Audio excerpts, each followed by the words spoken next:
What's up, everybody? Eric here for another iwi Reviews. Today we're going to be talking about The Last of Us Episode 3. This one's titled Long, Long Time. Before we get into that, please like the video, subscribe to the channel, comment down below what else you guys want me to review. Also, what did you guys think about this episode? Alright, let's get on to some of the information about this episode. So, to start off with, this episode came out on January 29th, 2023. The cast is Nick Offerman as Bill, Murray Bartlett as Frank, Pedro Pascal as Joel, and Bella Ramsey as Ellie. Tess is in the episode a little bit and a little bit of flashback. Just to let you guys know, the runtime for this episode is 75 minutes. One thing before I keep going, just to let you guys know, I'm going to do this like I did the Last of Us one, where we're going to have, the beginning's going to be spoiler free. And after that, we're going to do the spoilers after I give the score and if I recommend it or not. One thing to note is that the spoilers will not be for anything in the game past this section. I'm going to say some comparisons about what happened in this episode and how it differs from the game. But overall, I don't want to talk about anything that's going to happen after this just yet. I want to make sure spoilers are just TV spoilers. We're not going to be talking about game spoilers because I know not everyone's played the game. And I want to make sure everyone has a fair opportunity to get that wow moment if you didn't play the game. Alright, well, without further ado, let's just talk about the basic plot of this episode. So, Joel and Ellie are in the episode, but they're not really the main people. We're actually going to be focusing on the other two people right here, Bill and Frank. And we're going to be seeing their story. So that's the basic plot of this episode. It's going to be an episode told through their eyes. So, I hope you guys enjoy that part of it. We do get some background. We do get some confirmation from stuff that I said in the last episode. But other than that, it's a pretty basic episode, trying to see other people, how they survive this entire... Because remember, the name of the show is The Last of Us. It's not Joel and Ellie. So we also got to see how other people survive in this world. And it's really nice to see two people that aren't Joel and Ellie and what happened with them.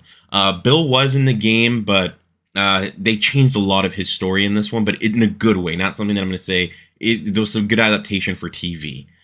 All right. So, like, my thoughts on this episode is it's really amazing. I actually felt for these characters, and you see some stuff as well when with Joel and Ellie, and you start noticing Joel's seen some stuff, and he's kind of trying to protect Ellie from some of it. It's where you can start seeing that father figure type thing of like, yeah, she's not my daughter, but I'm taking care of her. So that's really nice and seen in this episode. Bill and Frank are really good characters and how they had them. It's weird to see people that find like a sort of happiness in this apocalypse. So it was nice seeing them in this. Other than that, this is harder to do when I can't talk about spoilers. But again, I would say most people are going to enjoy this episode. If you don't enjoy it, it's just because you kind of want it to be a direct adaptation of the game. And I don't feel like this was meant to be a direct adaptation of the game. This was meant to be its own little thing. This could have been like a one-off thing. But when I start thinking about things that might be coming off later, it's like you got to see these interactions with these people in the world in ways that you couldn't necessarily do in a video game. Video games are more, okay, what is the character doing? And since Joel is the main character of the first game, it's kind of like, well, I need to see this background of other people that we see. So it's really cool. The main thing is still Joel. At the end of the last episode, Joel's kind of like, oh, I need to go find Tommy. So in order to find Tommy, he needs to go get a vehicle. He wasn't able to get the truck before, so now he's going to try and go find one. So that's the basic plot of what Joel's trying to do, his goal for this episode.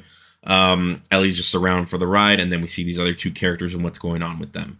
So that's the spoiler thoughts on it. If I were to give it a score, and this is why I say you guys should watch it, this is a 9 out of 10 for me. Some outlets are giving it 10 out of 10. It was a 9 out of 10 for me, just because there was some parts of it that kind of slowed it down for me, but I still enjoyed a lot of it. So this is a 9 out of 10. Great episode. Not great. 9 out of 10 for us means amazing. This was an amazing episode. Please go out and watch this, guys. You'll feel for these characters. You'll be like, wow, this was intense. In a great way. So I 100% recommend you go watch it. And yeah, please let me know your thoughts on it. Like last time, I'm going to go into spoiler territory of what happens in the plot of this episode. So I'm going to give you guys your warning now. 5, 4, 3, 2, 1. All right, guys, we're in spoilers now. So you just got your last warning. And wow, that was crazy. I was not expecting myself to like, because if you've played the game, Bill's kind of an asshole there. Him and Ellie have great interactions, but this one diverted in a completely different direction where Bill and Ellie never even meet. Bill's dead before Ellie even gets there. But seeing Bill as one of these people that was able to survive, he got this little town and he was able to fortify it, make it his own, and he was fine on his own. It's like, wow, that guy was crazy. All these people are like, oh, we need to evacuate. No, and he's the opposite. He's like, I don't trust the government. I'm just going to do my own thing. And he makes the sanctuary for himself. And I was impressed by like, oh yeah, he goes, turns on power. He goes,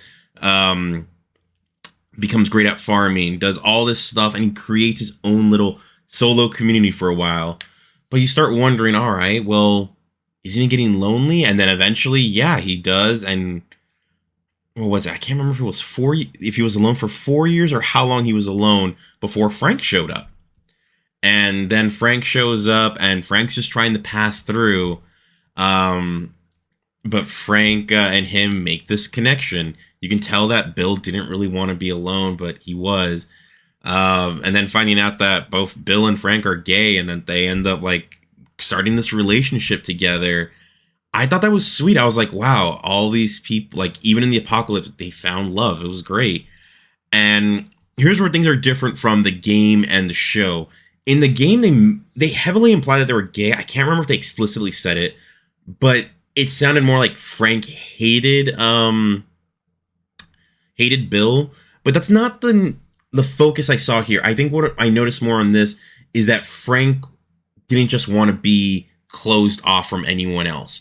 So that's why, like, at times in this one, like, Frank is the one that finds out about Tess using the radio, and they became friends, trading partners, and you see them once they're there. Like, that's why Joel eventually was like, oh, I'm going to go there because of, he knows about Bill and Frank. So he's like, oh, I know they have a truck. Maybe they can help me out. Now, I am going to talk about what happens with Ellie and Joel, but I'll save that for the end. And we do see Tess, and Tess, there's a moment about Tess later on that, like, it's very like, oh, damn, all right, this is hard. But yeah, I was enjoying so much of this. Seeing them start a life together. You can see that they're in love, but you can also tell Frank's like, he's just like, oh, I can't handle this, like, isolation. It's like, you can kind of tell he wanted people there, but Bill was like, no, I like my solidarity. I don't want to have people here that can ruin what we have. And eventually in this version, it seemed like Frank was okay. As long as he still had that connection with Tess and Joel, he seemed like he was cool with it. But Joel did warn him, like, hey, you're eventually going to get attacked, and it's not going to be by the infected. You're going to be attacked by raiders. And that does happen. And there's this cool scene where Bill does get shot. And the next scene after that, after Bill being shot to defend against these raiders, is you see someone in a wheelchair. And from a distance, I couldn't tell who it was. I was assuming Bill couldn't walk. And then you actually come to find out that it's Frank. And Frank's lost a lot of mobility. He's kind of like done for. And you feel for Frank, and you're just like, whoa. Because earlier, you see Frank running, and Bill is barely, like, he's dying to keep up. And you're just like, damn, this is crazy. And I did miss a great scene of when... So Frank ends up trading a gun to Tess. This is off screen, but he does this in order to get some strawberry seeds, and he ends up planting strawberries in their garden. And there's a moment where they finally go and they eat the strawberries, and you see their joy, like something small, like a strawberry, brought them joy. And I don't know, that's great for showing, like, wow, even in this horrible world, they found some joy, like first in each other, and then something small as a strawberry, something we take for granted. So moving along now, going back after, you know, that Frank's in a wheelchair, and you can kind of tell Frank's just like, there's no cure for it. Even before the pandemic, or even before the infection, there was no cure for it. You feel for Frank, like there's nothing they're going to be able to do to help him out. So then going forward, what happens is something that's, I mean, sad. Frank tells Bill, this is going to be my last day, and I want you to give me a great day. And you're just like, oh, crap, he's planning to die.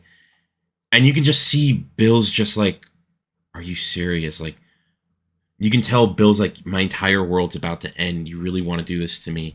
And he gives them the day that he wants. And then he mashes up a bunch of pills and he gives it to him like in wine, and like that's what they're supposed to do. And then you find out, and this is something that's not in the game because Frank hung himself in the game. Bill also overdosed himself because he even says like he's at peace now. Like if Frank's gone, he doesn't really have a reason for living. And yeah, they both go out that way. Frank's a little bit mad at him first, but he's all like, I think even Frank can realize like I'm going out and I'm what matters to him.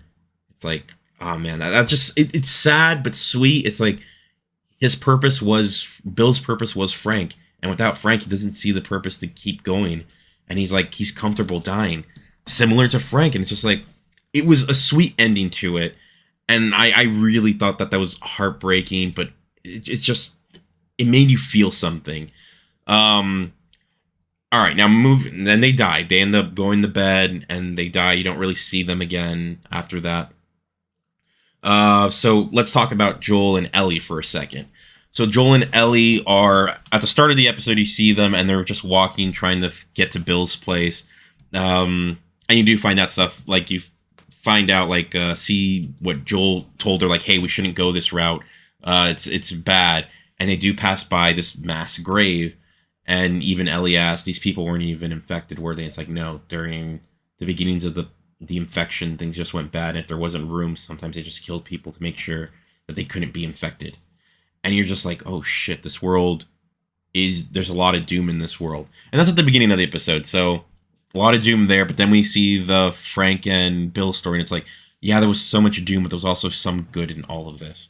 So moving on more with Ellie and Joel, when they eventually do get to Frank's place and they do find out Frank's dead, you can see Joel's a little bit sad, but it's like, all right, well, what he really wanted was the truck. And even in the suicide letter that Bill left, he even said, to whoever it may concern, but probably Joel, because he knew only Joel could get through his security gate because Joel knew the code. So that was pretty cool. He's like, all right. And he's telling these things to Joel. And he also left them the keys to his truck. So that's cool. They got a vehicle to get out. But there's one part of it at the end where you just feel something where he's all like, he even tells him like, I had my purpose and that was to take care of Frank. So for you, Joel, I want you to make sure you keep Tess safe. And that's where Joel just stops reading the line. And you can just tell Joel's just like, damn, because at this point, Tess is dead. And one of my friends even pointed out, it's his second failure. His first was Sarah, and his second one was Tess. And you can just feel for this guy of like, what is his purpose? His only purpose right now is to get Ellie to the Fireflies to maybe have a chance at saving everyone. But first they need to go get Tommy. And there are some cool interactions inside the house where Bill has a shit ton of guns. And you can tell Ellie's just like, let's take him. But there was something really cool earlier in the episode that kind of made me think about video games, where Joel had a gun that he took from episode 2, but he doesn't actually keep it. He actually puts it in a storage somewhere and even says, like, the odds of finding ammo for that are very low. It's huge. It's just going to slow us down. And he just put it in storage. And I was just like, huh. That's a good way of adapting a video game to a show, because in a video game, you can have as much ammo as you want. It doesn't matter. You can carry as many guns. But in a real world setting, it's like, no, you're limited to what you can even carry. So I like the fact that Joel felt more grounded. Like, no, I can't just take all the guns I want. Even when he went to Bill's, he's like, no, there's no point to take everything. If I don't have ammo for this long term, I'm just wasting space and energy taking each one of all these guns. So I thought that was a really cool thing. We do see that Ellie takes a gun at the end, so we'll see what that goes with that. But yeah, that's basically what happened in this episode. At the end of the episode, eventually Joel and Ellie take the truck, and they're on their way to go find wherever Tommy's at. And they're hoping that Tommy was going to lead them to the Fireflies. But yeah, that was episode 3 in a slight crunch right there, guys. But I thought it was an amazing episode. Please let me know what you guys thought of the episode. Please like the video, subscribe to the channel, comment down below what you thought about this episode. I hope you guys liked it as much as me. I know other places are giving it 10s. I didn't like it as much to be a 10, but I thought everything here was amazing. The only reason I can't give it a 10 is because it did feel a little bit like a filler episode because we don't see as much Joel and Ellie. But at the same time, what we got was amazing. So I'm not going to knock it down to like a 7 because, oh yeah, it was good, but it wasn't what I wanted. No, it was amazing what they gave us. I just kind of wish we would have progressed Joel and Ellie's story a little bit more. In the game, things weren't like this, but the whole idea of the episode was just Joel needs to get the truck, and he gets the truck from Bill. That's the basic idea of what happened in the game, and it happens here. So that's fine with me. In the game, it was a little bit more action focused, but guys, let's be honest. A lot of these streaming services, they're only going to have like one big fight per season. They're not going to waste the big fight on episode 3. We might see that later. We're going to have like medium-sized fights, but the big one, we're not going to get for a while. So that's all good with me. All right, guys, like I said, comment down below what you thought, and thanks for watching. I'll be having episode 4 out next Tuesday. I was thinking that maybe I can get these out on Monday, but the episodes don't air till like Sunday night. And even editing and all that, I'm like, it's too much of a time crunch. So I'll have the next episode out next Tuesday. All right, guys, talk to you later. Hope you have a good day.